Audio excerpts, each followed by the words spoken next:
Bapak, Ibu, Saudara-saudariku yang terkasih di dalam Tuhan.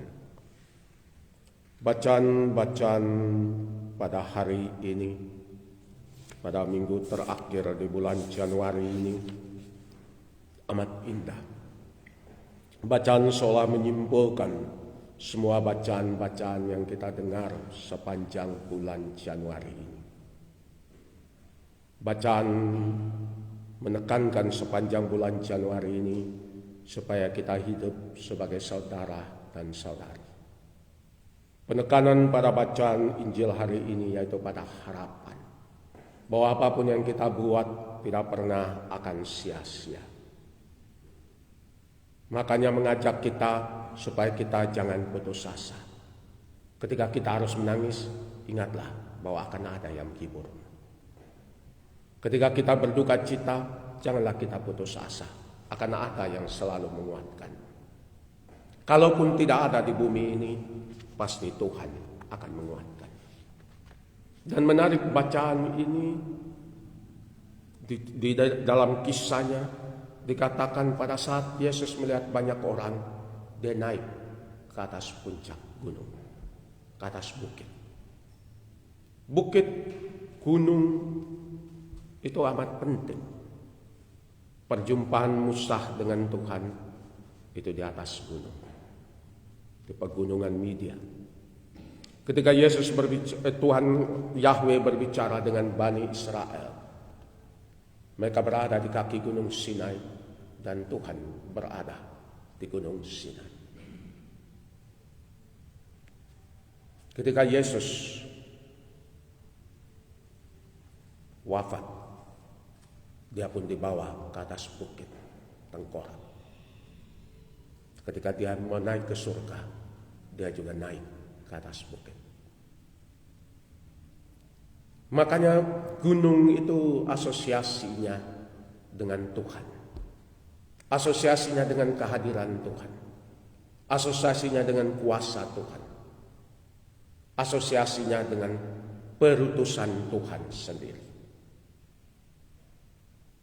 Makanya hari ini Tuhan berbicara dari sebuah bukit. Dia mengingatkan kepada kita akan hidup kita sebagai manusia. Dalam bacaan pertama, kita diingatkan dalam surat nubuat, dalam bacaan yang dikisahkan sebagai nubuat Sefanya.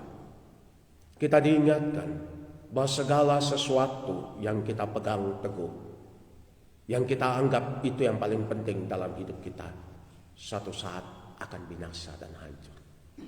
Yang akan bertahan hanyalah mereka-mereka yang hidupnya bergantung semata kepada Tuhan. Mereka inilah yang dibicarakan oleh Sefanya sebagai sisa-sisa Israel. Sisa-sisa Israel yang mengalami bahwa pada akhirnya kemegahan kenisah mereka, kedikdayaan tentara mereka kalah total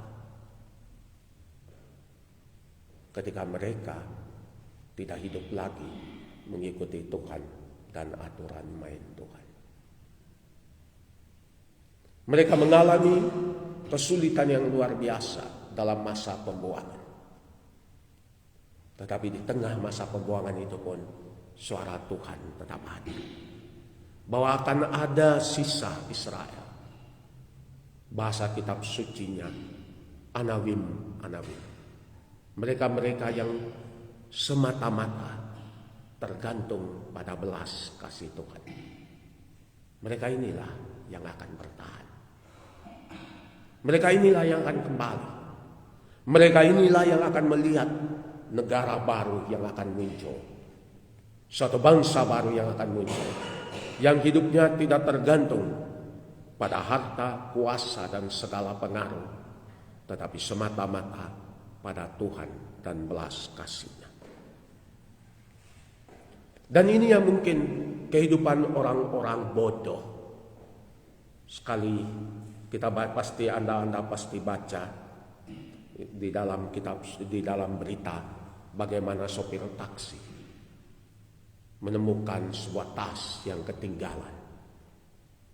Dan ketika dia buka, ternyata tas itu penuh uang yang berlimpah. Ada kredit card dan segala sesuatu.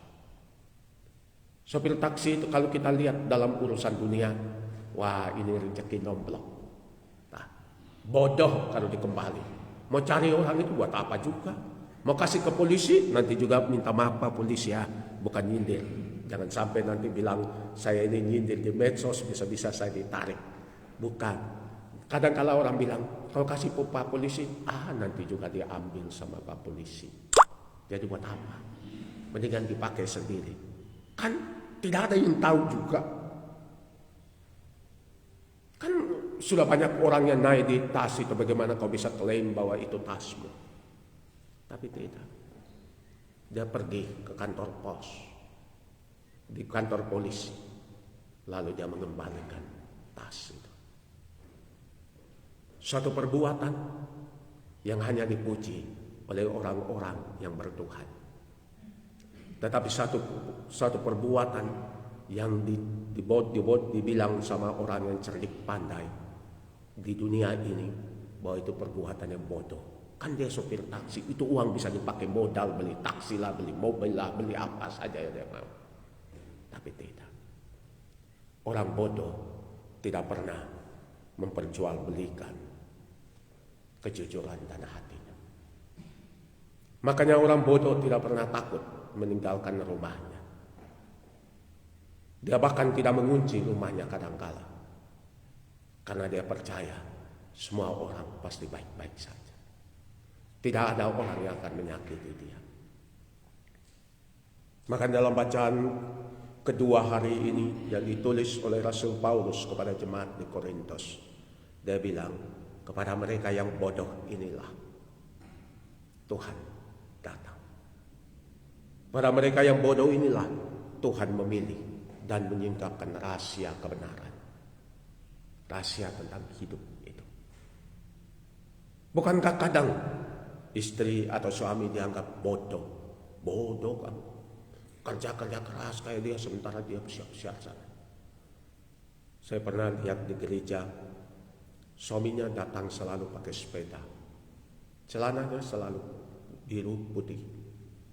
Itu saja. Istrinya zaman itu CR-V, itu mobil yang luar biasa. Dia dihantar pakai CR-V pulang. Saya bilang, kenapa tidak pakai mobil datang? Kenapa pakai sepeda aja? Tidak apa-apa. Biar itu untuk istri, dia banyak kerja, banyak urusan. Ini kan cuma dekat aja dari rumah ke gereja dengan sepeda boleh. Hitung-hitung ini juga olahraga untuk saya. Orang bilang bodohnya si bapak ini. Tidak. Itu semua karena dia cinta sama istri. Karena itu dia ingin hidup istrinya mudah. Walaupun dia susah, walaupun dia sakit hati atau apa, dia ingin istrinya senang dan bahagia. Itu cinta. Sementara bagi dunia ini, cinta itu soal untungku. Sementara bagi anak-anak Tuhan, cinta itu soal untungnya dia, kebahagiaan dia. Walaupun saya harus pikul salib, asal dia bahagia. Maka dalam bacaan hari ini, dalam bacaan Injil hari ini, Tuhan mengajak kita untuk menjadi sesama, menjadi manusia satu terhadap yang lain. Kalau kita ngomong soal manusia itu, bukan manusia yang paling hebat, otaknya punya segala. Orang yang dihargai itu karena dia punya hati, dia punya kepedulian. Dan orang-orang yang punya hati ini selalu dihargai dan dihormati juga oleh mereka-mereka yang punya segala-galanya. Mereka selalu menghormati orang yang punya hati. Dan kepada orang yang punya hati ini, mereka-mereka yang punya rela mempercayakan orang yang punya hati ini untuk mengelola semua harta kekayaannya. Karena dia yakin percaya semua harta kekayaannya pasti akan baik dan aman. Karena orang yang baik hati tidak pernah akan menyalahgunakan kepercayaan yang diberikan kepadanya. Makanya ini semua Tuhan ngajak kita. Karena Tuhan tidak mau kita hidup di dalam keputusasaan. Tuhan tidak mau kita hidup di dalam ketakutan akan banyak hal. Tuhan mau kita hidup tenang, bahwa apa saja yang kita korbankan itu akan kembali kepada kita. Kita menuntut, kita memberi, pasti akan ada. Saya punya istilah begini, kalau mau makan bahan pisang, tanami satu biji mangga. Satu biji mangga yang ditanam itu akan menghasilkan ratusan, ribuan mangga. Cuma satu biji mangga saja. Satu kebaikan yang kita buat akan menghasilkan jutaan kebaikan. Karena kebaikan yang kita buat akan menyentuh kebaikan yang orang lain. Kebaikan orang lain akan menyentuh kebaikan orang lain. Lalu pada akhirnya everything will be good. Dan kebaikan itu tidak perlu besar. Sekecil apapun kebaikan, itu pasti punya efek kepada dunia ini. There is a movie, beautiful movie, Pass It Away. Pass It Again, Pass It Bonodo. A beautiful movie that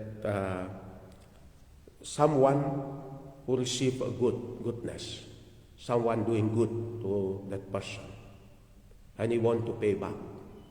But then that person said, no, do it to someone else. It is a movement through this to make something good, make goodness in oneself, and will affect the goodness in other. At the end, we will create the world of the goodness of everyone doing goodness to each one and everyone. Saya kira itulah kehidupan. Dan saya kira dunia ini menjadi hancur. Lingkungan kita menjadi hancur karena terlalu banyak ego di dalam hidup kita. Karena kita terlalu memikirkan diri kita sendiri tanpa rela mengorbankan diri hidup kita, kepentingan kita untuk orang lain. Makanya dunia ini menjadi runyam. Dunia kecil dalam keluarga pun menjadi runyam. Apalagi kalau kita ngomong dunia yang besar. Dan lebih menyedihkan, agama yang seharusnya membawa kita untuk lebih saling mengasihi satu sama lain. Tapi justru kadang agama dipakai untuk saling menghancurkan. Bahkan atas nama agama, kita menciptakan kebencian satu terhadap yang lain. Dan saya kira kalau itu agama model begitu, agama kehilangan arti dan tujuannya. Karena setiap agama, apapun agama ini, mengajarkan kita untuk menjadi orang baik. Istilah orang Katolik, orang Kristen, mencintai. Istilah orang Islam, damai. Islam itu artinya damai. Istilah orang Buddha, itu artinya menghargai satu sama lain. Benda apapun juga. Karena semuanya itu ada budanya, ada nyawanya, ada kehidupannya. Jadi apapun agama itu mengajak kita untuk jadi manusia yang seutuhnya. Kalau kita ngomong sebagai orang Katolik, menjadi manusia seutuhnya artinya manusia yang diselamatkan oleh Tuhan. Orang Buddha bilang, setiap kita bisa menjadi Buddha. Ketika kita sudah berpikir baik, berkata baik, bertindak baik, semuanya baik, kita akan menjadi Buddha itu sendiri. Makanya selalu dibilang Buddha itu bukan agama, jalan hidup menuju kesempurnaan.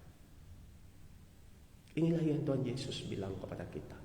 Buddha ngomong dengan caranya sendiri, Yesus ngomong dengan caranya sendiri tentang kesempurnaan hidup.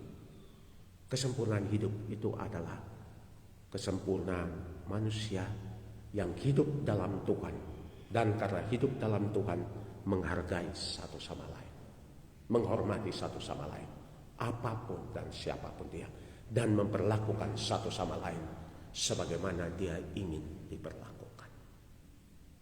Saya kira kalau itu jadi, lalu hidup menjadi damai, lalu hidup menjadi tenang, lalu hidup menjadi penuh pengharapan. Semoga dalam minggu ini belajar selama 1 bulan ini. Dan dalam bulan ini kita berdoa untuk persatuan gereja-gereja. Bukan itu kebetulan, tetapi semoga pelajaran-pelajaran selama 1 bulan ini mempersiapkan diri kita untuk memasuki bulan Februari. Bulan cinta, bulan kasih, bulan pemberian diri kita. Semoga Tuhan memberkati kita semua.